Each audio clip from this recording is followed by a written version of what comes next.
First படம் வந்து எங்களுக்கு சினிமா அனுபவம் தெரியாது. ம். நாங்கள் மெட்ராஸே வர படம் முடித்தோம். எங்கள் பையன் வந்து விஸ்காம் வந்து ஃபைனல் இயர் முடிகிறான். 1 மாதம் இருக்குது முடிய போகுது. ம். அப்போ அந்த கதையை கேட்டு எங்கள் ஹோல் ஃபேமிலி 40 நபர் எல்லா அத்தம்மாக சித்தம்மாக பெரியம்மாக எல்லாம் எங்கள் வீடு பெரிய வீட்டில் உட்காந்து இந்த மாதிரி தம்பி ஆசைப்பட்றான் என்ன பண்ணான்னு சொல்லிட்டு இப்போது எடுக்கலான்னு சொல்லி எடுத்து ஜாலியாக ஃபன்னாக எடுத்தோம். சினிமா நோக்கத்திலே எடுக்கல. எல்லா சொந்தக்காரங்களும் கூப்பிட்டு ஷூட்டிங் எல்லாமே அங்க எங்கள் ஊர்லயே சொந்தக்காரங்களை சென்னையிலே பண்ணாம. பார்க்குறவெல்லாம் பேசாம இவங்க குடும்பத்துல பிறந்திருக்கலாம்டா அப்படின்னு யோசிச்சிருப்பாங்க. கல கல கல கல கல கலன்னு அது சந்தோஷமாக நடந்துருக்குது.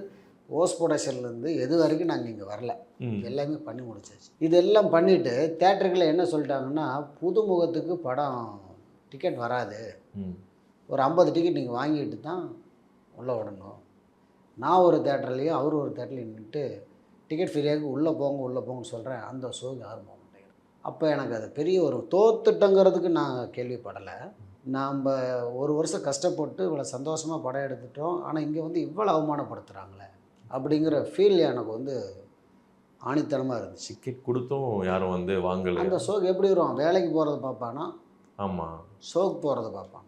அப்போ டிக்கெட்டையும் எடுத்து கொடுத்து நாங்கள் படத்தையும் எடுத்து கொடுத்து உங்களுக்கு இவ்வளோ தூரம் சர்வீஸ் பண்ணி நாங்கள் கெஞ்சி உள்ளே கொண்டு போய் போடுற அளவுக்கு கூட ரொம்ப இந்த நீங்கள் மதிக்க மாட்டேங்கிறீங்க அப்படின்னு சொல்லிட்டு கலெக்ஷன்லாம் பார்த்தீங்கன்னா என்ன கொடுத்தாங்கன்னா, ஒரு தேட்டரில் வெறும் 500 ரூபா கொடுத்தாங்க.